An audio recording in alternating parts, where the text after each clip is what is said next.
Bonjour à tous et bienvenue du coup au ProLight & Sound 2025. Nous sommes ici dans le studio Avostream, un studio mobile.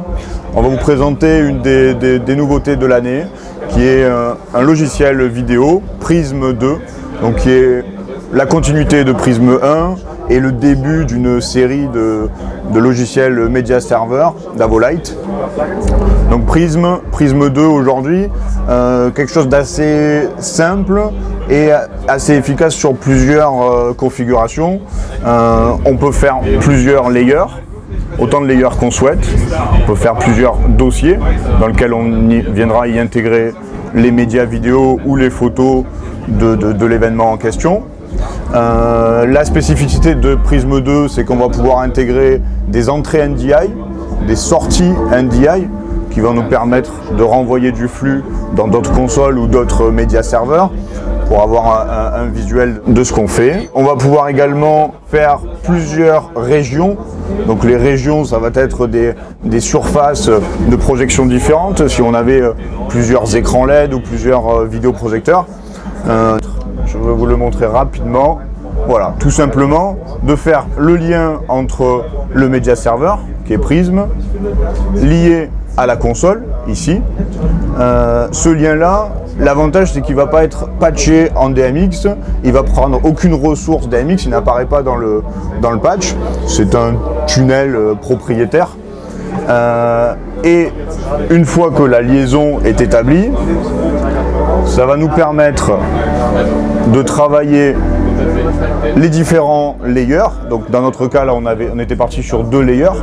On va pouvoir travailler ces layers comme si on travaillait un projecteur motorisé, donc un projecteur à LED, n'importe quoi. Donc là, voilà, très simple, je prends le layer 1, j'allume l'intensité comme si c'était un projecteur standard. Je vais pouvoir modifier en direct le X et le Y de l'image. On va pouvoir réajuster également la taille, la hauteur, etc. Travailler la couleur directement, donc venir modifier nos médias de source.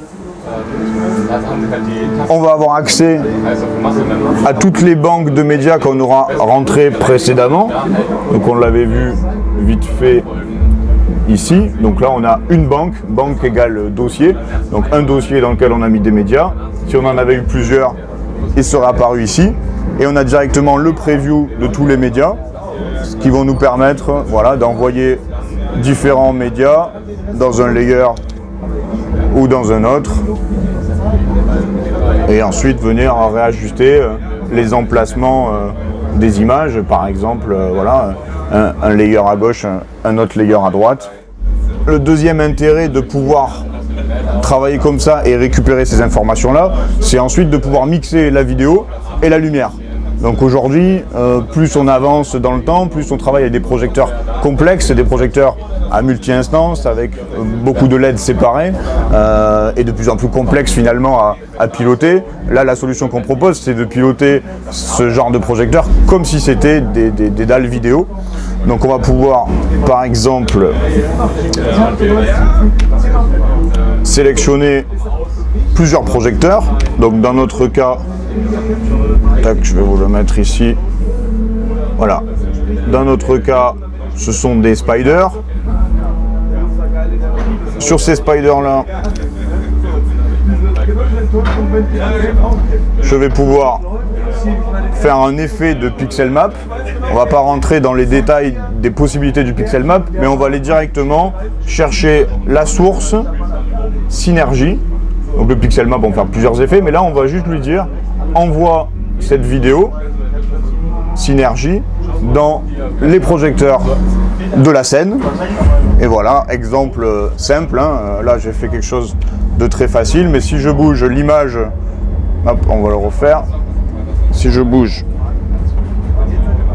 l'image de gauche à droite, donc en X, on la voit apparaître sur les écrans LED qu'on peut imaginer dans notre config, et également directement dans le kit avec la gestion de toutes les LED séparément.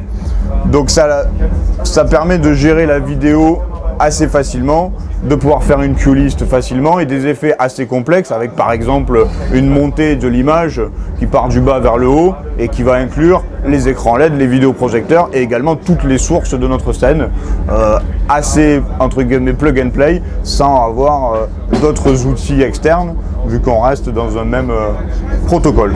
Voilà, qui s'appelle Prisme 2 et qui sort ces jours-ci.